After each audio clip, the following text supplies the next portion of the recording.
Welcome to Forged by Fireside, your place for real talk about fitness, nutrition, and mindset. We're here to inspire, educate, and walk alongside you as you build a stronger, healthier life in the gym and beyond. So gather by the fire and let's forge a fitter life together. So today, Joe, we're going to talk through 5 ways to bring more joy to your workouts. I love it. Yeah, I think this is a great concept. Having fun in the gym is huge.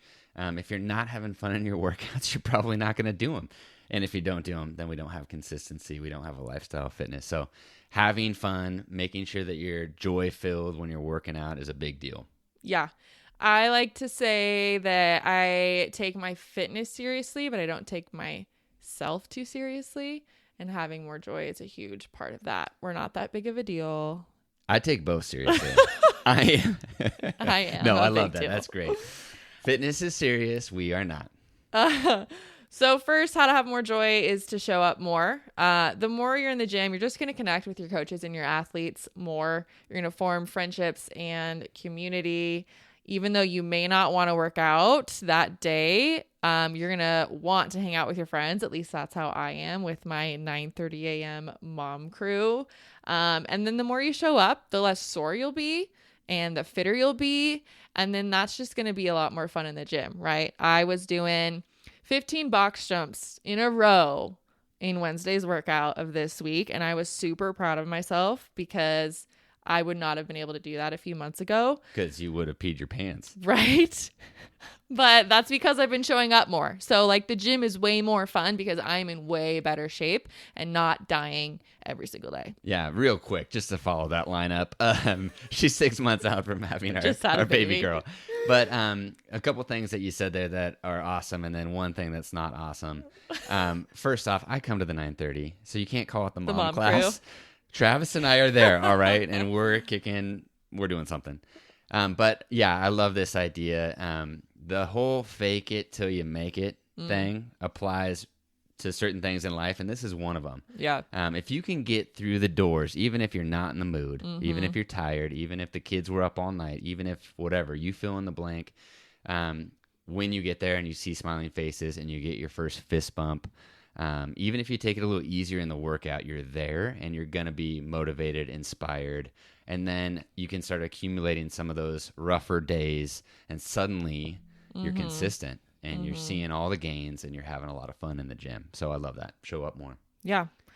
The next is giving up extremes. And I really like this idea of starting embarrassingly small.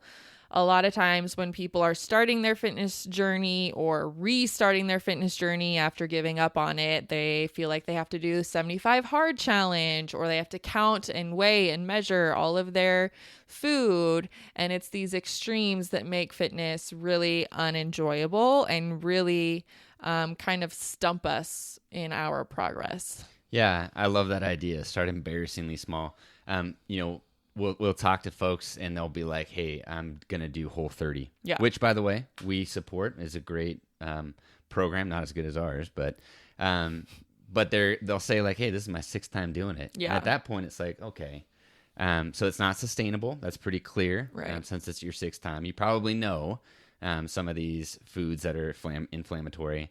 But I love this idea. Like, I used to be that athlete. I would work out 3 hours a day, 6 days a week. And so when I struggle to hit committed club now in the season of life that we're in, I've had to really calibrate and adjust and give up those extremes and be like, I have time to work out today. So I'm going to do it and I'm going to give it my very, very best. So this is really, really important. Yeah. I was talking to an athlete the other day in the gym who just finished up our Fuel Lifestyle Nutrition Challenge. He lost 11 pounds Amazing. Over 8 weeks, which is a huge amount of weight to lose in an 8-week time frame. And all he did, he followed the nutrition challenge, right? He tracked his protein, he tracked his fruits and veggies. And then he was like, you know what else I did, Kendra, is I stopped eating peanut butter out of the jar with a spoon at night. And I was like, what you just said, so many people need to hear, because it is those little tiny changes over the course of years and years and years that really make a difference. No, And he didn't just move to using his finger, right? He's not eating it all together.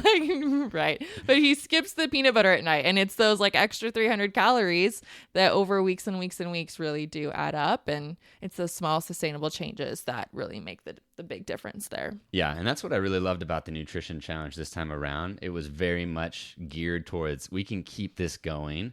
It's not going to be this huge fall off, right? It's going to be consistent gains over time. I actually followed up with a lot of people who did the challenge last time, and I was like, hey, do you want to do it again? And they were like, I don't really need to because I'm still doing it from last time. So Yeah, which is great. Yeah. Next up in finding more joy in your fitness is to stop comparing. So a common phrase you're going to hear in the CrossFit space is to compete with yourself. You are your greatest competition, not the athlete next to you. There's always going to be someone fitter than you. And it's like the minute that you get a toes to bar, you want more toes to bar. And the minute you get a ring muscle up, you want more ring muscle ups. And so really just going in and doing your best, being 1% better every single day. CrossFit's fun because there is that competition of it, right? That competition element where we kind of are comparing ourselves to our classmates and pushing hard. But I think there's a balance to be had there. Yeah, and I think you nailed it. We could do like an entire podcast just on this idea, right?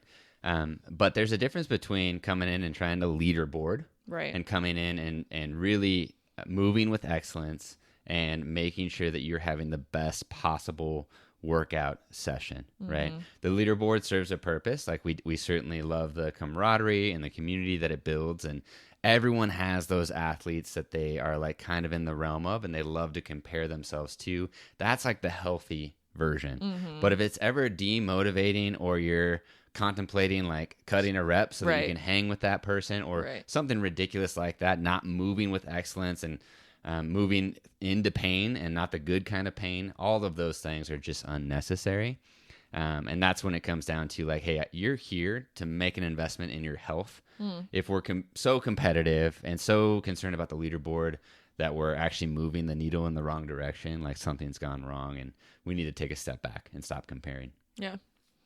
Next up is celebrating your wins, no matter how small, celebrating your victories in the gym. And whether it's a personal record or completing your first RX or prescribed workout, simply just feeling better in your skin, even just showing up after an insane day of work when you really didn't want to is just worth celebrating.